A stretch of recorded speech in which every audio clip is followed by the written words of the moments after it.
How to send voice messages on Viber. In this video, I'm going to show you how you can send voice messages on Viber so you don't have to type long messages. It's super simple, so without any further ado, let's get started with the video.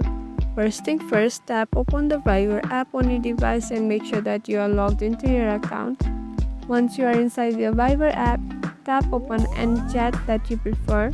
Once you are inside the chat page, you'll see a little mic icon at the bottom right corner of your screen. Now all you have to do is long press the mic icon and record your voice, then leave it and it will be sent automatically to the user. Isn't it super simple? And this is how you can send voice messages to your friends and families. If you found this video helpful, don't forget to hit on that like and subscribe button, and also hit on the notification bell icon so that you won't miss any of our upcoming videos. That's all for today, and I'll see you in the next video.